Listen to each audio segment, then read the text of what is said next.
I'm gonna be doing a video to show how to bypass this system right here. It's a bulkhead fitting, tank fitting, and they usually put these on rhino tanks to connect PVC pipe to that. So we have this is a main part, so this would be kind of a female end, and you put this male 3/4 inch fitting inside there, and then you move on. However, I recognize that the cost of that fitting is $1,000+ here, so a cheap and easy way to bypass that system. Well, this is on my gray water catchment tank, but here I have a similar type setup. Excuse me. Here I have a similar type setup.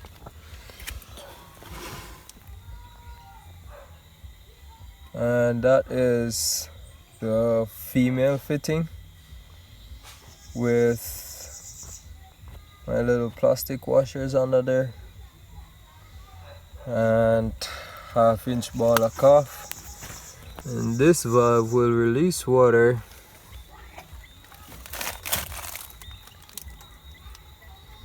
right into my little trough system right there. That's a bucket cut in two, using the lower half as my goat trough. So this is what it is. This is a little float valve that I have installed, and this is my little goat trough, and there's some debris in there. Now every time I gotta wash this little guy, I gotta scoop out all the water, and I have it screwed in so it's pretty stable, it won't move. So I'm gonna be adding a similar kind of setup here, and this is what it is, and I'll be installing this right under my bucket so that I can open it and the water will be just, you know, flowing out pretty easily even after washing it. Yeah, they actively use my water, my little trough. So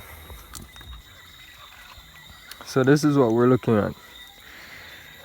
You go to the hardware, and these are the pieces. This is a female fitting.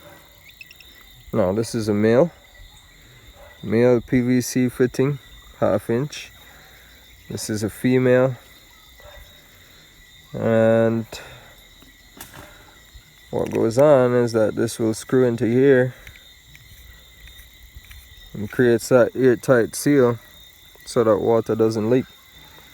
Now this rubber washer, I got this at the hardware. It's electrical rubber washer, and if you can find this, it's, you know, pretty easy and cool. You can just put one on each side, put one here, push it through your hole, put one on the other side, screw it in as tight as possible.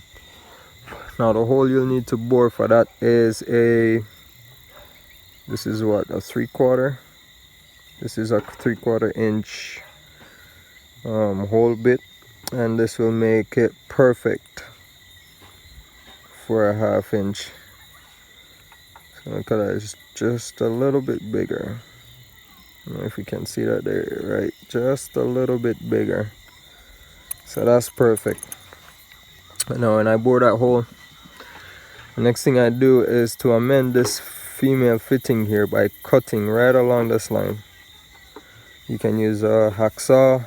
I have an angle grinder that I use with a general cut saw blade, and when I cut off that little edge, it will look like this one. So that's what we're looking at. Now the reason why I cut it is so that you'll have less water retention in the bucket, you know, less volume with this space right here, and so the water will drain out, majority of the water will drain out you know, less work. So if you cut that off, and I built some rubber washers with bicycle tubing, I simply just cut the tubing and have a little rectangle in my hand, fold it in two, and then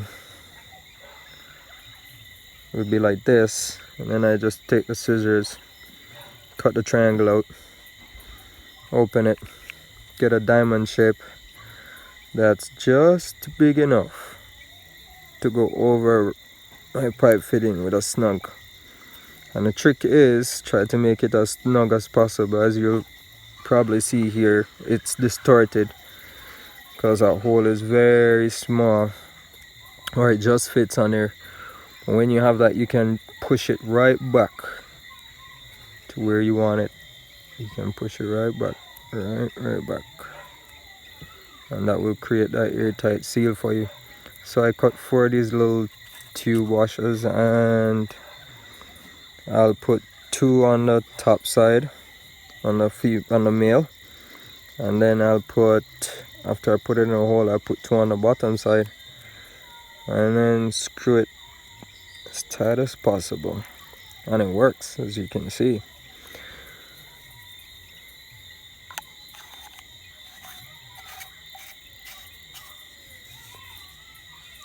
Pretty easy. Attach to 1/2 inch pipe, 1/2 inch ball or cuff,